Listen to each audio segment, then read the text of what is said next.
রাত আর সকালের বৃষ্টিতে রাজধানী ঢাকার বিভিন্ন এলাকায় পানি জমে যায়। সকাল থেকে পথে পথে দেখা যায় যানজট। আবার অনেক সড়কে যানবাহন না পেয়ে ভোগান্তিতে পড়তে হয় অফিসগামীদের। এই মুহূর্তে রাজধানীর নিউ মার্কেট এলাকায় আছেন সহকর্মী ফরহাদুজ্জামান। ফরহাদ, এখন কেমন পরিস্থিতি দেখছেন? আবহাওয়া অধিদপ্তর কি বলেছে জানাবেন। ধন্যবাদ করি। আপনি জানেন যে গতকাল রাত থেকে যে প্রবল বৃষ্টি হয়েছিল, সেই বৃষ্টিতে কিন্তু পুরা রাজধানী জুড়ে কিন্তু একটা তীব্র যানজটের সৃষ্টি হয়েছিল এবং জলাবদ্ধতার সৃষ্টি হয়েছিল, যার কারণে কিন্তু অফিসগামী যারা রয়েছেন, বিশেষ করে যারা শিক্ষার্থী রয়েছেন, তারাও কিন্তু ভোগান্তিতে পড়েন এবং যাদের প্রতিদিন আসলে বের হতে হয় তারাও কিন্তু ভোগান্তিতে পড়েন। আমরা এই মুহূর্তে আছি রাজধানীর নিউ মার্কেটে। তবে বেলা বাড়ার সঙ্গে সঙ্গে আমরা দেখতে পেয়েছি বৃষ্টির পানি কমতে শুরু করেছে। তবে এখনও আজিমপুর এবং নীলক্ষেতগামী যে সড়কটা, সেই সড়কে কিন্তু এখনো পানি রয়েছে।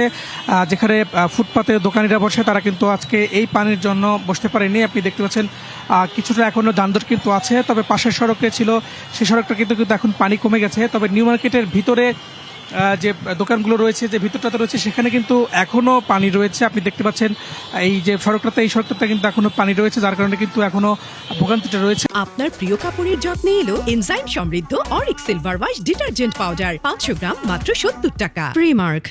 আমরা সড়কে যারা রয়েছেন তাদের সঙ্গে কথা বলেছিলাম। তারা বলছেন যে এই যে কিছুদিন পরপরই যে প্রবল বৃষ্টিটা হয়, এই বৃষ্টির জন্য যে পানি যে নিষ্কাশন হচ্ছে না, তার ফলে কিন্তু যে ভোগান্তিটা হচ্ছে, সেই ভোগান্তি কিন্তু তাদের পোহাতে হচ্ছে।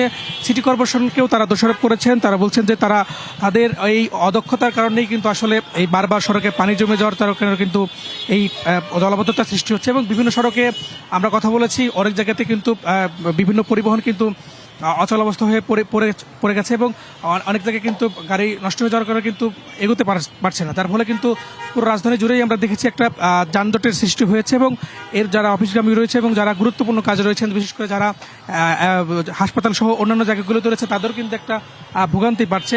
তো আমরা যদি এই মুহূর্তে যদি বলি, এখন মোটামুটি বেলা বাড়ার সঙ্গে সঙ্গে কিন্তু এখন রোদে বের হয়েছে, যার ফলে কিন্তু সকাল থেকেই যেই যানজট এবং যে ভোগান্তিটা ছিল, সেটা কিন্তু কমতে শুরু করছে। তো এখন পর্যন্ত আমার কাছে নিউ মার্কেট থেকে এই ছিল সর্বশেষ তথ্য। ফরহাদ, ধন্যবাদ আপনাকে।